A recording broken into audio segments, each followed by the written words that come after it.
your precious child phones from college to say she's going into the theater, but not as an actress, a playwright, a director, a producer, a designer, a stage manager. She wants to be a dramaturg.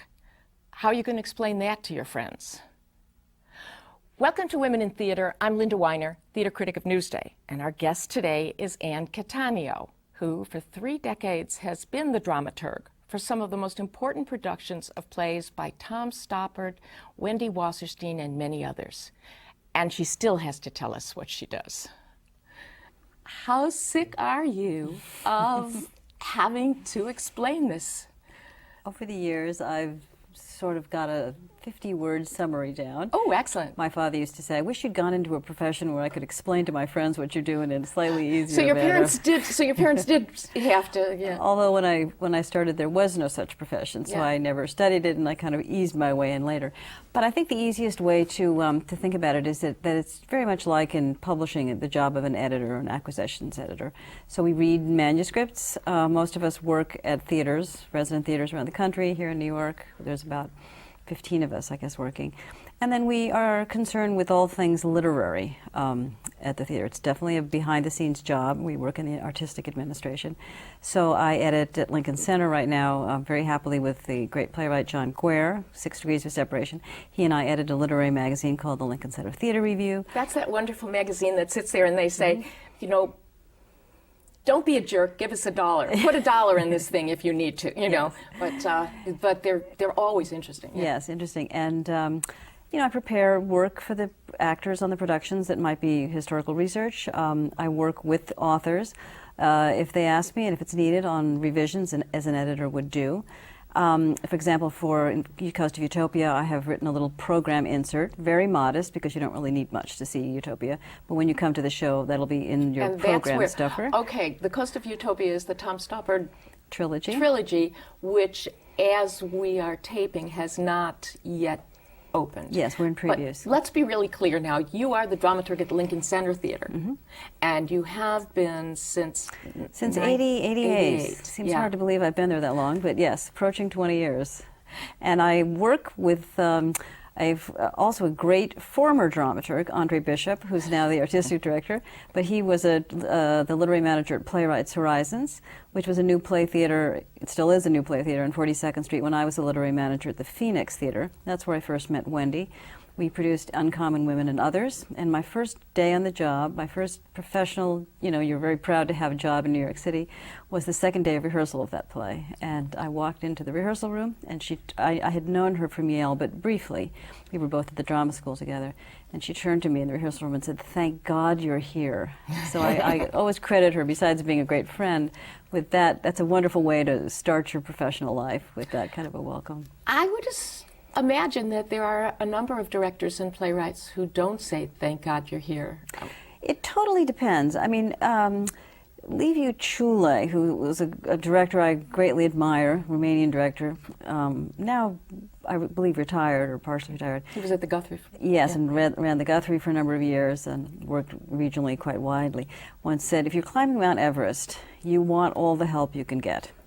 So there are many directors who work with dramaturgs. I think the model, of course, as you know, is European. The first dramaturg was playwright Lessing in Germany, and then our models, I guess. That was 18th century, right? Yeah, 18th century. Hamburg. And then our models are like Kenneth Tynan and Jan Kott, who was an inspiration to Peter Brook.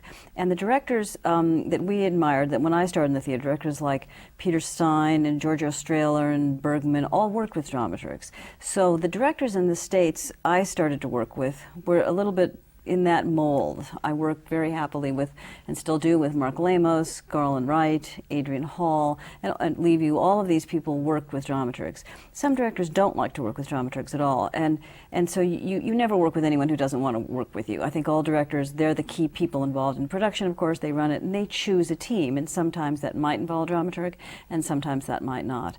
And so you don't go where you're not wanted. And are there major theaters in New York, major nonprofit theaters in New York that don't have a full-time dramaturg? How unusual is it to have a real job? I think every theater here in the city has a dramaturg. I mean, sometimes we're called dramaturgs. I've done the same thing for 30 years. My job title at the Phoenix was literary manager. My job at Lincoln Center is called dramaturg, which I really like because nobody quite knows what I do, and so I can do whatever I... In and out with the shadows. Yeah. It's nice. But I think all the theaters in New York actually do have dramaturgs on staff. I know Roundabout, Playwrights Horizons, New York Theater Workshop, pretty much all the small theaters do. I mean, there's a lot of responsibility that we have for finding and advocating writers, especially young emerging writers. And we are somewhat sheltered because we don't have the responsibilities of fundraising, we don't have the responsibilities of dealing with boards, which can sometimes be a good thing, but it's a time-consuming thing. And we are really there as a sort of R&D arm, which is a valuable thing for theaters to have, especially nowadays. So I think all theaters take that responsibility seriously and have somebody who's there to advocate, and that's what we do. There's a quote of yours that I've been using for years. You don't know. I do actually credit you that not so distant past there would be 50 resident theaters and each one would do a new play. Mm-hmm. And now there's 50 resident theaters each doing one play. Mm-hmm. You said it better. Doing 50 new plays, and now everybody's doing the same play. It's bad. Yes, I mean I say that because it's true. I mean we all began. I think we got our first jobs because, you know, you have to remember the American theater is quite young. I mean, the NEA was really established in the late 60s. Lincoln Center was built in the 60s. You know, the Arena, the Guthrie, the Taper, ACT. I mean, these are all now about 40 years old. And we all started in the 70s. The question was always, I mean, our mentor here in the States was Arthur Ballot, who, when these theaters were built, and he was involved in the creation of the National Endowment for the Arts, he was at the University of Minnesota, and he just started a national dramaturgy office. He sent plays out to all these fledgling theaters. The buildings had just been built, and said, you should get to know this writer. I mean, he was the single guy who did this. And it coincided with this remarkable time in the 70s where you had writers ranging from, you know, Wendy was starting, David Mamet, Sam Shepard, you know, Irene Fornes, Antizaki. I mean, everybody was writing. Chris Durang, Wally Shawn, Steve Tessich. I mean, there just was a plethora of writers of very different styles and sensibilities. And they were all associated with the theater. I mean, Sam Shepard was at the Magic, you know, Lanford was at Circle Rep. So Lanford Wilson. Lanford Wilson, exactly. And they were you know, the O'Neill was really working at its height. There was a Northwest Playwrights Conference that just was open to submissions from Idaho, Montana. I think the dream was, and the reality at that point was that there would be a Chicago school. That was David starting that, and Steve to some degree. Yeah. And message. Thank you. I'm filling it in here. Yeah. You know, at Los Angeles, Seattle, and that was the vision that the repertory at the regional theaters would be varied. But what happened over the years as the institutions grew larger was that plays that had become successful then were done over and over and over again. So instead of this sort of varied programming, you do see when you open, you know, American Theater Magazine and look at the repertory lists in the back, you do see a certain uniformity in programming that was different from the vision that we had. There is the play of the year. Yes, exactly, yeah. Okay. Little girl growing up in Oakland, California, went to Mills College majoring in languages. In literature and languages, yes. And, my dear, what did you think you were going to do with that? Well, do I have a good mother voice? Yeah. You do. Well, John Guare, who I adore, has always said there are two kinds of people in the theater: the people who read Artaud and the people whose mother took them to see Auntie Mame. And I'm definitely in the Artaud category. He always says he was reading Artaud in the lobby, of course, seeing Auntie Mame. But I was a literature major. I was interested in literature. I was interested in languages. My mother was a Californian. My father was from Europe, so I spoke a couple of languages.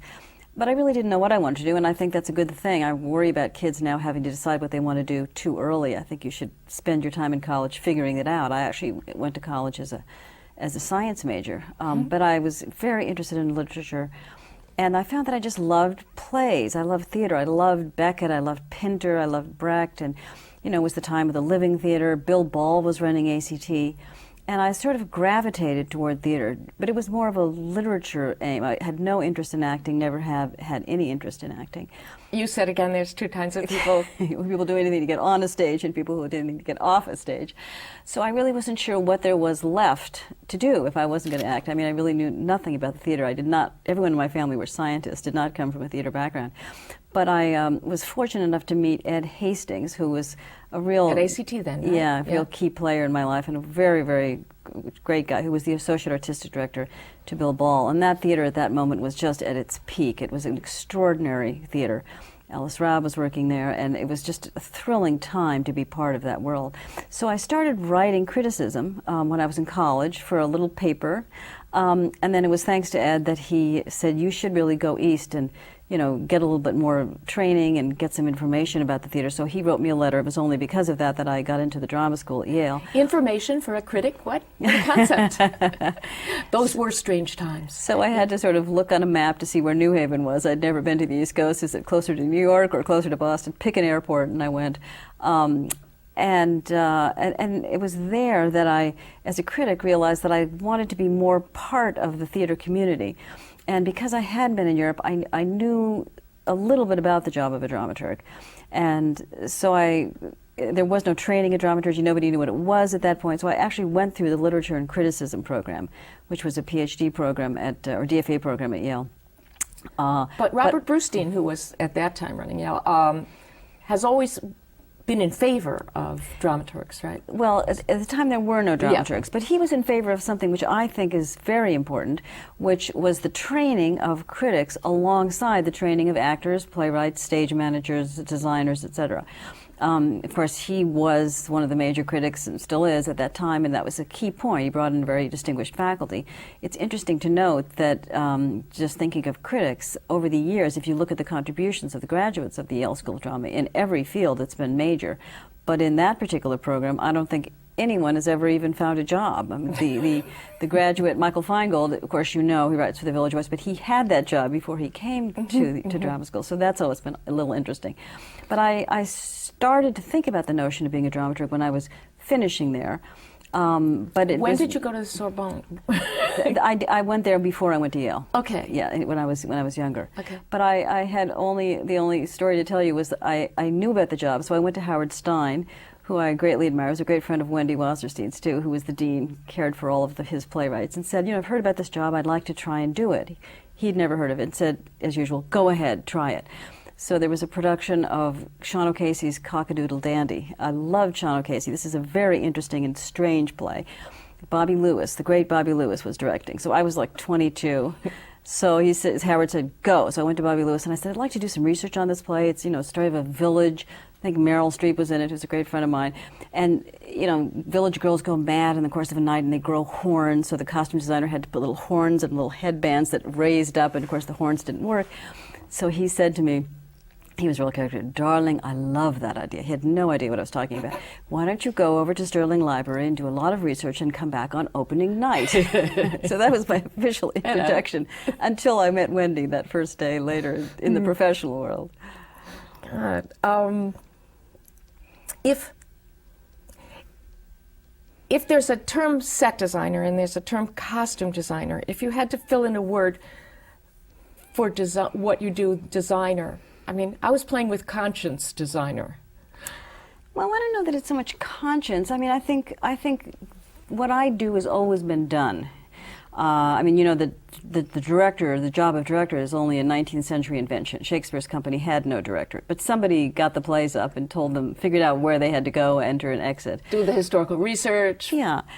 So somebody is always a dramaturg. And it's nicest, I've found, when you're really working with wonderful people, when there are more than one dramaturg in the room. When we were Coast of Utopia is a good example. People just are so well informed. I worked a little on Henry IV. Dana Ivey could have been the dramaturg on that show. Actors carry a tremendous amount of information. Of course, directors are very well informed.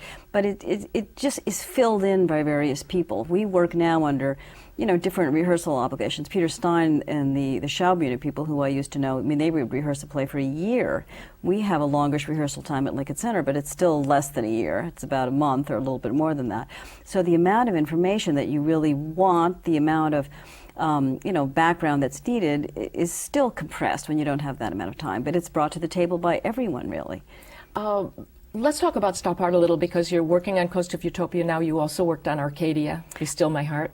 And when the New York production comes after the London production, and it's with a different director and an entirely different production now, how responsive is the playwright to suggestions again? Does he not feel like he's, chewing old gum? Mm-hmm. He does, and I think our philosophy, and I think it's really been borne out, and when you see this production you'll see, is to treat this play as it is, written by a master writer, not to ask for revisions. We were anxious at the beginning that the play was long.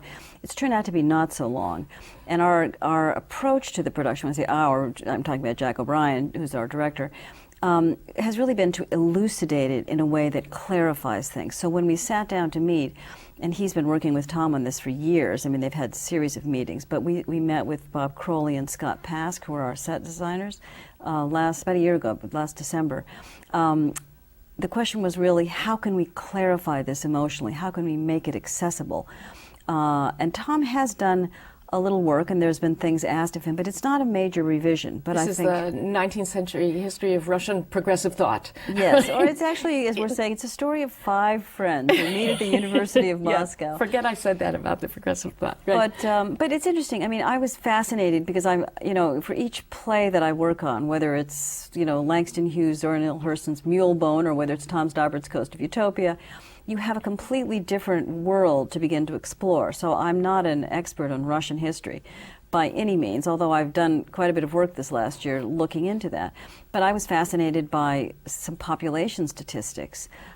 60 million people in Russia in 1830, that's when the play starts, 1830s. 1% were aristocrats, the gentry, 1% are clergy, about 8% merchant professional class, and 50 million serfs, who are essentially slaves. Sounds ripe for revolution. Yes, I mean, and if you look at the comparable statistics in the United States, it's so much tinier. So that fact I know resonated, and when you come see our production, you'll see a little bit of that reflected on the set, which I think may come from that kind of research that comes in at an early time. You're also the creator and director of a director's lab. Mm-hmm. How did that happen? What's happening? That was an idea that came out of, again, at Lincoln Center. Yes. It was a lab that I created with Andre's great support and blessing, it seems like just yesterday, 12 years ago, to really bring new voices, new directing voices and new writing voices into our work at Lincoln Center. I mean, we are the largest theater in the country. And it had to do with the response to what was happening in the new play development scene, which seemed to be mired in this endless round of readings and not really having the playwrights close and being produced because, things are more expensive now than they used to be. So what wasn't being met was the need for young directors, not students, this is not a teaching situation, but young professional directors who are really in the thick of things, trying to get the productions on, find the actors, to meet. It's sometimes I've said it's like a kind of artificial way of creating a good bar. You go into the back room of Jimmy Ray's in the old days and you run into everybody.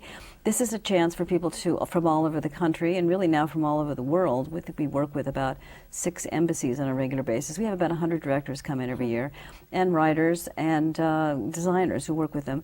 And we work together in a very intense way. It's free of charge, and it's a way of really bringing those voices in that world into Lincoln Center, and also a chance for them to meet, which is, in this bowling alone time, not a simple thing for people to do. So I've been doing that happily for 12 years. Wow.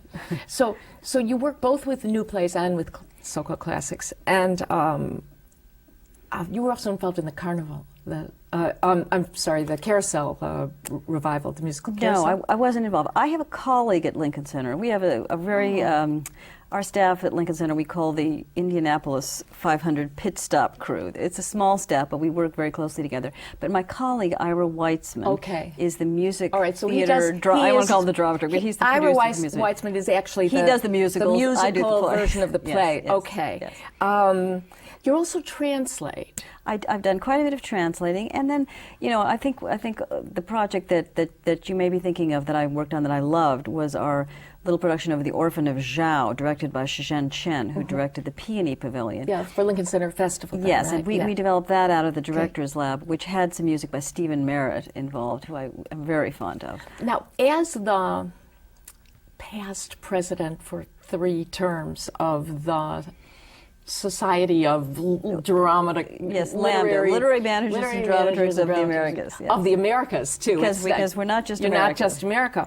As that person, you've certainly seen a lot of controversy about, for example, how much credit does a dramaturg get on most recently on, for example, the success of Rent. And I know that can you speak a little bit about that? Sure. Well, I was only involved in the Rent case as an expert witness, which is a little bit like what I'm doing today, but in a judicial setting. What is a dramaturg? Yeah. I only know Lynn Thompson as a professional colleague. She's very well respected, but I didn't know Jonathan Larson. Again, that's the world of musicals, so I wasn't familiar with it other than through speaking with Tony Kushner and Craig Lucas, who did know Lynn and Jonathan, I think testified for her.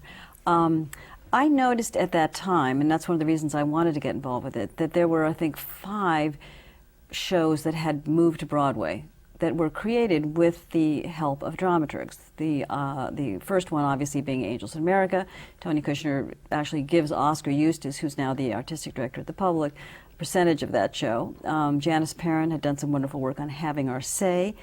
I had done some work on Mulebone. Shelby Jiggets, who's a former colleague of mine, had been the one to come up with the actual individual incidents that George Wolfe worked with on Bring in the Noise, Bring in the Funk. So I looked around and I thought, there are 5 shows on Broadway transfers that involve dramaturgs. Clearly, it's like the invention of the musical. People are dancing. You want to have a, representation for chorus girls. I mean, something's happening. What is it? The case of Rent, it was so highly unusual. This writer who had come out of nowhere, who, has a 7-inch rip in his aorta, no health insurance, running in and out of emergency rooms, dying. I mean, just a nightmare situation. Yeah. And a lawyer once told me that's the way all important cases are. They're just absolutely one of a kind. And it was settled that she does get credit now, or not? I'm not even. The case was extremely complicated because after he passed away, the show was transferred commercially by commercial producers, and she was kind of cut out of the deal. So she was trying to get some credit for that. The case went on for quite a long period of time. And there's a similar thing with translators and adapters also, right? That someone adapts someone else's translation. Yes, I think we could really just lose another half hour doing that. So I think, as much as I would love to. Are there enough jobs for dramaturgs? Yeah, there are now large numbers of training programs for dramaturgs. I'm not too familiar with them. Most theaters do have dramaturgs, simply because our primary responsibility is to read plays. Yeah. Writers send plays to theaters all the time. They should. So theaters need dramaturgs. I think right now Lambda has about 400 members across the country and in Canada. That's why we call it Of the Americas. So there are jobs. It's like, are there enough jobs for the actors coming to New York? No. Are there enough jobs for playwrights? But I think it's a good situation because if you make an association with talented directors, you'll become part of a theater company. And if you're any good, you'll thrive. So I think it's a good situation. There are more women in this. I teach critical writing at Columbia to dramaturgs, and I would say that the large percentage of the class are women. We're going to do the women in theater thing. I don't know why that would be, but when I started as a dramaturg, I think most of them were men. Andre, Steve Carter was a good friend of ours, who was at the Negro Ensemble Company. Rod Marriott. Now, Oscar is a dramaturg. I guess maybe the students are women. Again, I'm a little bit out of touch, but it's always been a very equal, equal opportunity profession. So you're catching me a little by surprise. Okay. I'm not sure I knew that. If you could snap your fingers and change anything about the structure of the American theater now, either for women or forget women, or just what's going on, you're the queen. You snap your fingers. What would you do? Oh, I could give you a good list. I would create a large prize every year for the best new idea in the American theater, and I would create a situation where you would take 10 garages outfitted with, lighting instruments and a box office, and every 3 months you would turn them over to new people, all under the age of 35. And I would just get back to the experience of producing plays in which everybody just gets a chance to produce plays, work on them, direct them, light them, do design. I think it's gotten to be too expensive. I think we all feel this. And there would be a wonderful chance to just get writers back in the center of things, where they write the plays, see them in production, work with actors. That would be what I would do if I had the opportunity. Wow. So here you are with the first ever Lessing Award for Lifetime Achievement in Dramaturgy.